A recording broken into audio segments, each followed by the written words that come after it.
আল্লাহর নবী বিশ্ব নবী একদিন ঘর থেকে বের হলেন গভীর রজনীতে। রাহমাতুল্লিল আলামিন আজকে বলেন, আমি দেখবো আমার আবু বকর রাত্রবেলা কি করে, শুধু কি নাক টাইনা ঘুমায় নাকি আল্লাহর ইবাদত করে। সুবহানাল্লাহ বলেন। রাহমাতুল্লিল আলামিন বলেন, আমি ঘর থেকে বের হইয়া আবু বকরের বাড়ির দিকে যাইতেছি। কনকনে ঠান্ডা শীতের রাত, গভীর রজনী, আমি আবু বকরের বাড়ির দিকে যাচ্ছি। যখন আমি আবু বকরের বাড়ির কাছে গেলাম, আবু বকরের বাড়ির ঘরের দরজার সাথে আমি কান লাগালাম, আর আমার কানের মধ্যে আওয়াজ আসতেছে, আমার আবু বকর রাত্রবেলা ঘুমায় না, আমার আবু বকর রাত্র জেগে জেগে আল্লাহর কোরআন পড়তেছে। আল্লাহর নবী বলে, এবার তো দেখলাম আবু বকরকে, আরেকজন বাকি আছে, নাম কি? শুধু ওমর বলবেন না, ওমর ইবনুল খাত্তাব রাদিয়াল্লাহু তাআলা অথবা হযরত ওমর। সাহাবায়ে কেরামের যখন নাম নিবেন তখন আজমতের সাথে মহব্বতের সাথে নাম নিতে হবে, ঠিক কিনা বলেন? বিশ্ব নবী বলেন, আমি এবার ওমরের বাড়িতে যাওয়ার সিদ্ধান্ত নিলাম। আল্লাহর নবী বলেন, আমি ওমরের বাড়ির দিকে হেঁটে হেঁটে যাচ্ছি। গভীর রজনী, কনকনে ঠান্ডা শীতের মধ্যে আমি কম্বল পেঁচি ওমরের বাড়ির দিকে যাচ্ছি। এখনো আমি ওমরের বাড়ি পর্যন্ত যাই নাই। ওমরের বাড়ি থেকে কম হলেও 300-400 হাত দূর থেকে আমি আওয়াজ পাচ্ছি, আমার ওমর রাত্রবেলা ঘুমায় না, গভীর রজনীতে ওমর জোরে জোরে কোরআন পড়তেছে। জোরে জোরে কোরআন পড়ছে। আমিরুল মুমিনিন খলিফাতুল মুসলিমিন হযরত ওমর ইবনুল খাত্তাব রাদিয়াল্লাহু তাআলা গভীর রজনীতে কোরআন পড়তেছেন। আর আমরা তো গরু খাওয়া মুসলমান, গভীর রজনীতে কোরআন তো দূরের কথা, মাগার ফজরের নামাজই পড়ে না, সব গাঞ্জা খায় আর বিড়ি খায়া ঘুমায়। কথা কয় না? কথা কয় না? গাঞ্জা খায়া বিড়ি খায়া ঘুমায়, ফজরের নামাজ পড়ে না। আবার ফজর তো পড়েই না, সকালবেলা উঠা বাথরুমে যায় ও বিড়ি টানে। এমন কপাল পরা আছে কি আছে না? নাই? আছে। বাথরুমে যায় বিড়ি টানে। সি, আল্লাহ ওদের হেদায়েত নসিব করুন। আমিন। ও মুসলমান, এইভাবে করে সাহাবায়ে কেরাম কোরআনকে ভালোবাসতেন। বীরহত্তর এই বিবারিয়ার সন্তান, রাজপথের লড়াকু সৈনিক ছিলেন, বাতিলের জম। আমাদের আকাবের, আমাদের রাহবার আল্লামা মুফতি ফজলুল হক আমিনী রহমতুল্লাহি আলাইহি, তিনি মৃত্যুর আগে একটা কিতাব লিখে গিয়েছেন কোরআনের উপরে, ফাজাইল কোরআন।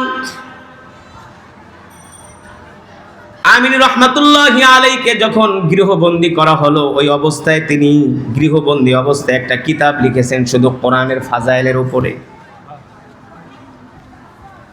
ওই কিতাবটা আমি একদিন মোতালা করতে যায় দেখলাম, সাহাবী, আল্লাহ রসুলের একজন সাহাবী ছিলেন, তার নাম হলো আবু মুসা আশআরী রাদিয়াল্লাহু তাআলা।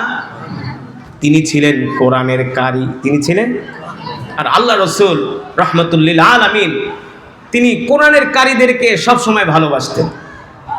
যখন সাহাবীরা কোনো এক মজমায় বসতেন, যখন কোরআনের কারিরা আসতো, আবু মুসা আশআরী,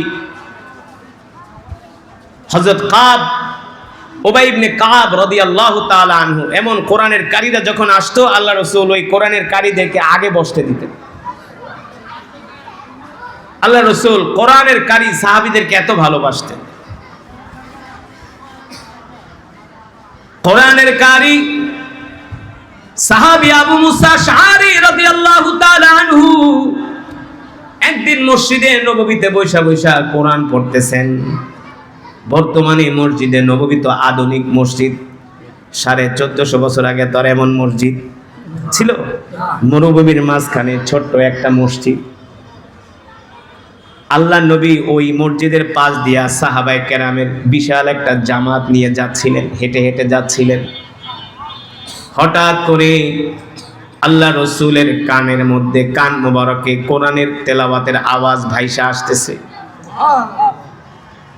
আল্লাহ নবী দাঁড়ায় গেলেন, সাহাবীদেরকে বললেন দাঁড়াও, কিফ, দাঁড়াও, সামনে কদম বাড়াবা না। আল্লাহ রসুল দাঁড়িয়ে দাঁড়িয়ে সাহাবী আবু মুসা আশআরী রাদিয়াল্লাহু তাআলা আনহুর কণ্ঠে কোরআনুল কারীমের তেলাওয়াত শুনতেছে। এত চমৎকার তেলাওয়াত, হৃদয়গ্রাহী তেলাওয়াত। আল্লাহর নবী জিজ্ঞেস করে, ও সাহাবীরা রে, এত সুন্দর করে কে কোরআন পড়ে? সাহাবীরা বলে, সাহাবী আবু মুসা আশআরী। আল্লাহু আকবার। ওগো আল্লাহর নবী, আমাদের ভাই আবু মুসা আশআরী কোরআন পড়তেছে। আল্লাহর নবী বলে, সাহাবীরা তোমরা দাঁড়াও, আমি যতক্ষণ পর্যন্ত আমার সাহাবী দাঁড়ায় কোরআন পড়বে ততক্ষণ পর্যন্ত আমি দাঁড়িয়ে দাঁড়িয়ে কোরআন তেলাওয়াত শুনব। সুবহানাল্লাহ। আল্লাহ রাসূলও দাঁড়িয়ে আছেন, সাহাবীরাও দাঁড়িয়ে আছেন। সাহাবী আবু মুসা আশআরী রাদিয়াল্লাহু তাআলা আনহুর কণ্ঠে কোরআন শুনতেছেন।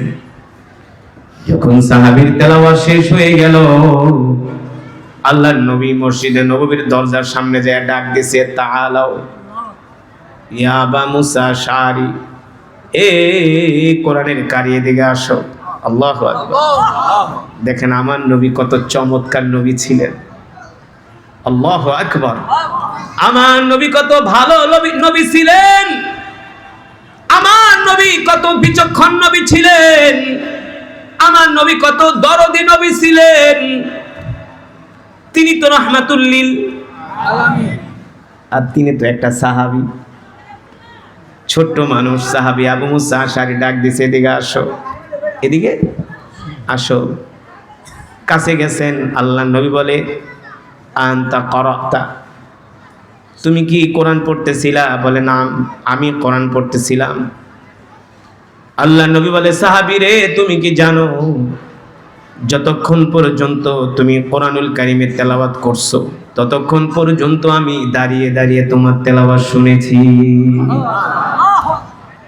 মিয়া, এই কথা যদি নবীনগরের মানুষ জানতো, বিশ্ব নবী যদি দাঁড়ায় দাঁড়ায় কোরআন শুনতে পারে, তুই তো বেটা বিড়িখোর, তো তো উচিত খাতার গাঁটটি লইয়া মাহফিলে এসে সারা রাত বসে থাকা। হ্যাঁ, কপাল পোড়া কোথাকার।